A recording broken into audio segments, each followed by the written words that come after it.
Welcome back to the Auto Obsessive Garage. Chadwick with you again for another installment of the Turbo Boosty Miata project series. On this episode, we're going to do an in-depth dive into this timing belt, at least start the process. Now there's not a lot of good video tutorials out there on the Mazdaspeed specifically, and I'm finding there to be quite a few differences between even a regular NB Miata and this Mazdaspeed version. So what I want to do is kind of document in a little more detail than I usually do the process we're going through. Allow it to be a good tutorial for anyone else with a Mazdaspeed Miata looking to do this procedure. Let's start off by going through and getting this timing belt actually revealed. There's a lot of stuff we have to remove, so let's get into it, guys. First thing we really got to do is get all this out of here. Timing belt, water pump, everything lives under here. Clearly, we have some items to move. I'm gonna go ahead and pull the whole radiator assembly out, lift it right out of the car. That should open up the front and give us really good access to the timing belt. So let's start there. First things first, let's drain this radiator and then go.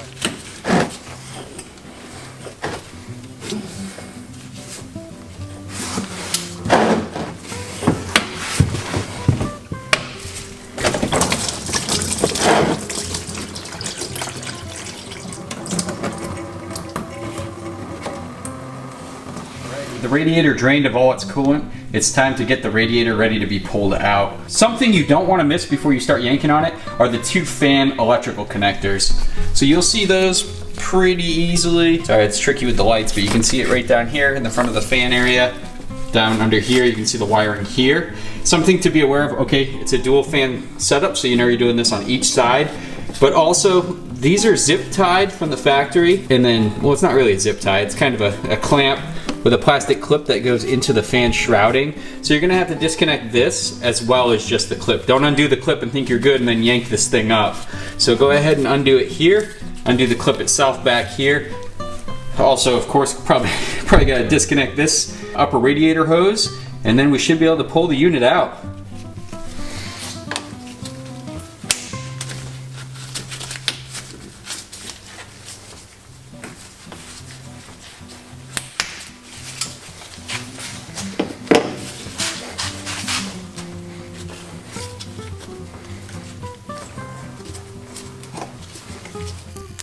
Correction, there are two of these plastic clips on each fan shroud, so make sure to get both of those as well as the electrical connection back here.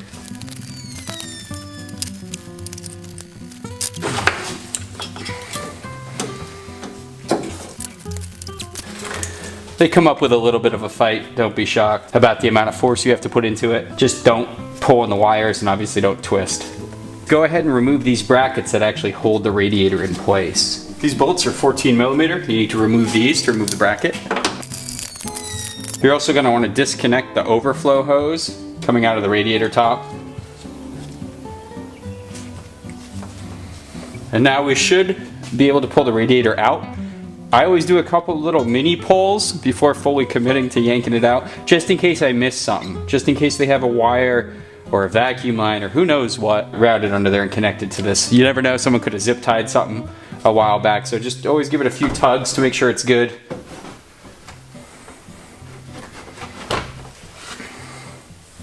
I am not quite sure I'm going to clear this intercooler hose. I'll remove these two intercooler hoses. They're going to come off anyway. Well, at least this one will, since we have to get behind there anyway. So let's go ahead and remove these pieces of rubber and we'll have a little more room. One of these is the intake hose, so just be careful taking that off. Who knows how brittle that might have gotten over the years. Okay, more stuff to remove. Lots of vacuum lines, Miatas are pretty straightforward. When you add a turbo, obviously it complicates it a little bit more. More stuff to move around, I guess. Small price to pay for the performance, though. I'm gonna be honest with you. I do love the intercooler piping, the shiny silver. I wish they would have completed it with like a flex section here. It just looks really great.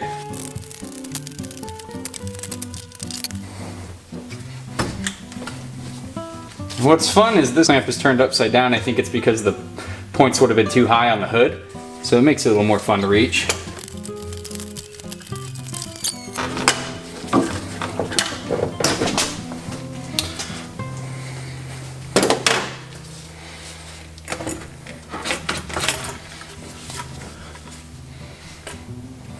That radiator should clear now. Let's give it a shot.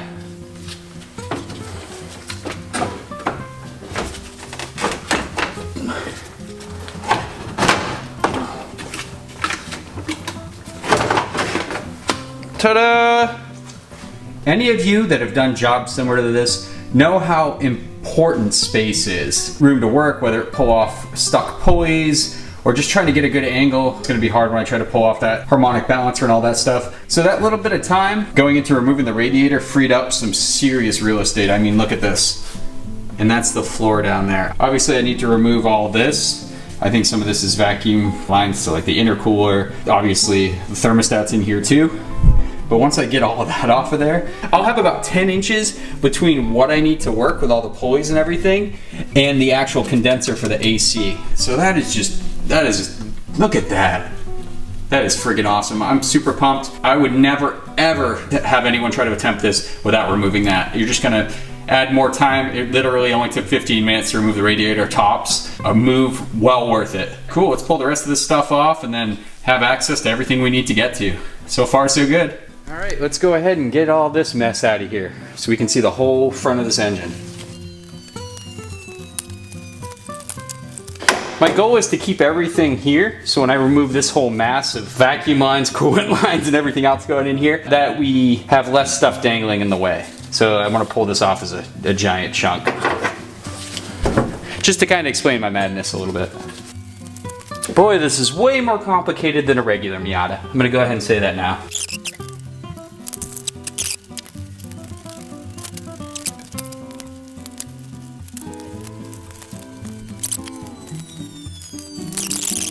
As you can see, I've gone ahead and labeled all my connections. This is going to be not just for these vacuum lines and whatever coolant lines I separate. Also, these electrical connections are really important. When you get down in here, I can see 3 connectors right there, 4 or 5. There will be multiple electrical connections on this job. And some of these almost look exactly the same, and sometimes they do clip together, so that'll save you from that headache. As we go along, we'll continue labeling. One more section out. All right, looks like we have a lot of electrical harness to do next, so.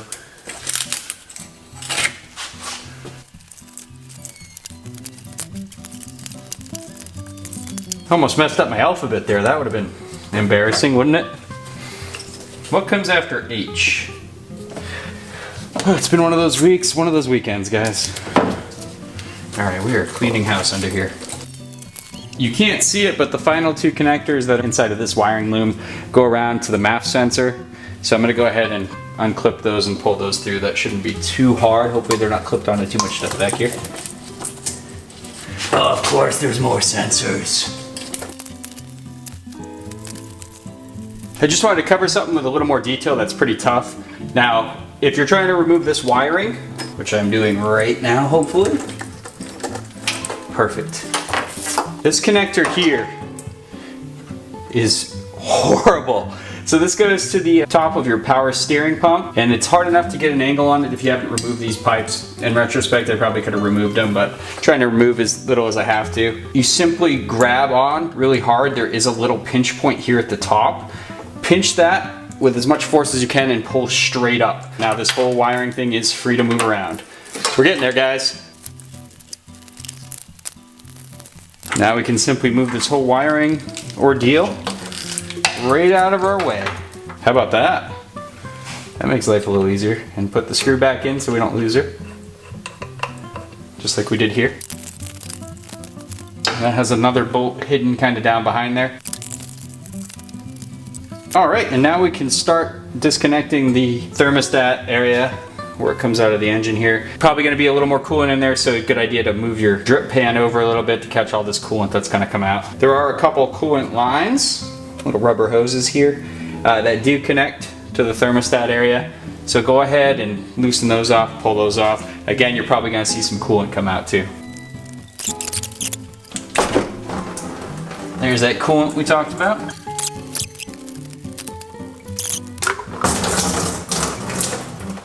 And we've got the front of the engine all exposed now. So a little nasty there. You can see the valve cover leak. Definitely a historical item. There's no fresh oil, but there's old oil where they didn't bother to clean, or they probably didn't get under here. So a good time to get in here and do all this fun stuff. You know, a lot of Miatas get deferred timing belt changes because it is a non-interference engine. I've seen a lot of folks kind of sleep on that. So now it's time to get this valve cover off of here and then start pulling off these upper middle and lower timing belt covers. Valve covers shouldn't be too bad. Obviously we want to pull up the plugs and wires and everything and then undo all the bolts, pull that up. We're gonna do the valve cover gasket anyway afterwards. Make sure you connect your PCV and any other kind of connectors that are gonna be attached to this. We'll just start working our way down and get all the timing belt covers off, and that'll expose the timing belt. I'm a big fan of the baggie method here. So all the valve cover bolts I'm gonna go ahead and drop in a bag and label. Anything with a lot of small bolts, it's always nice to organize them.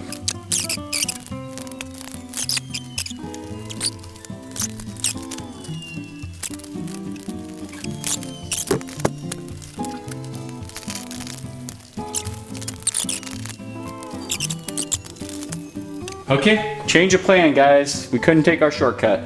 We're gonna have to pull all this crisscrossing fun stuff that's going over the engine here. Be careful, I thought this was just a strut bar, or it looks like a strut bar, but there's something underneath here. Not sure what it is. It might just be a vacuum line, hopefully. Okay, so that won't be too big of an issue. So make sure you disconnect that first before yanking it up.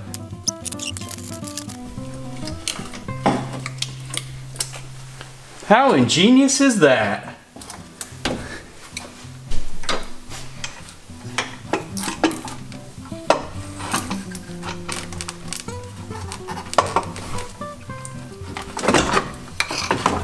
There we go.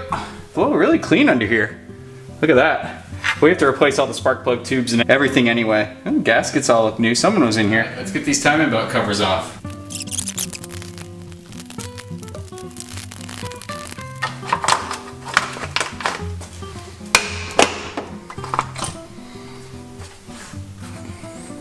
A little tip here too, it's a little easier to loosen harmonic balancer and water pump pulley when there's tension on the belts. I know you want to go ahead and loosen these because we are replacing these also, but keep that tension on. It helps these from spinning.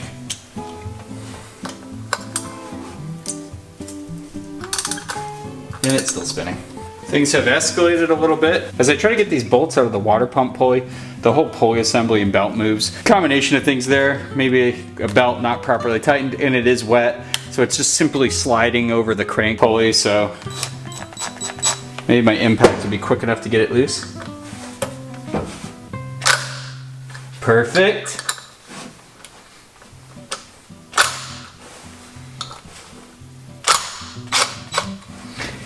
Gotta love impact tools. Yeah, when your belt's loose enough where you can just do that without loosening it, that's a good sign. Well, let's do it again for the harmonic balancer. Hopefully that comes off pretty easy too. These can get pretty stuck on there.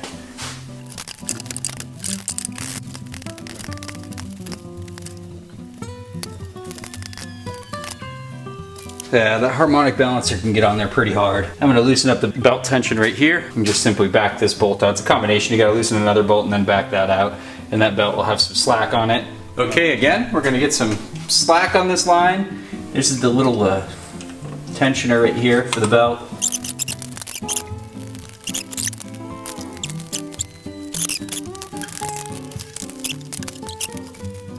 Basically, you just adjust this tensioner till you can move it up and down, move the pulley up and down. And once you do that, you can slide the belt off. Here are the old belts.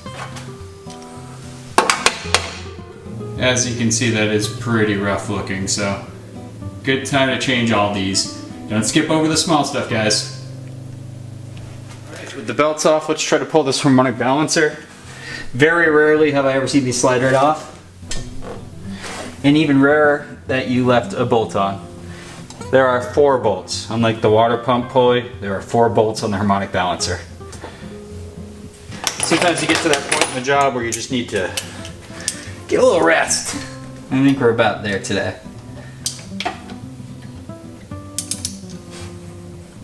I think I'll follow up this with mowing the yard and drinking a couple beers. What do you guys think?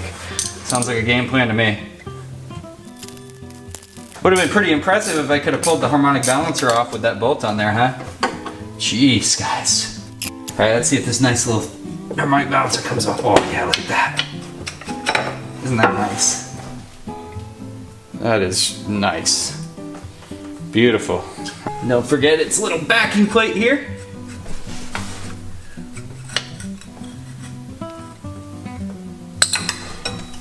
That comes off as well. You know what we should do? We should end the day with these timing belt covers off. So let's go ahead and do that. And then we can see if it is our water pump leaking, which I know it is. Pretty big stuff. Look how insignificant that timing cover is.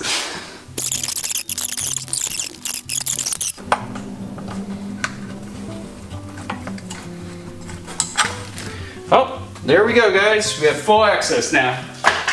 Well, we made it. We discovered there actually is a timing belt. Under all those timing belt covers, various vacuum lines and coolant lines, it's there. We've revealed it.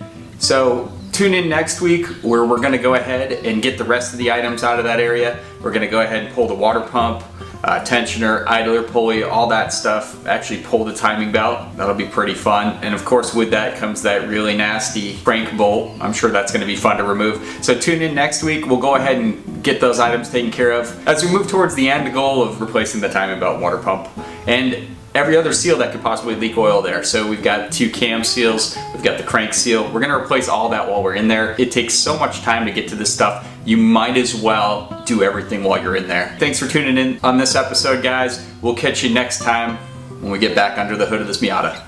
Take care. Thanks.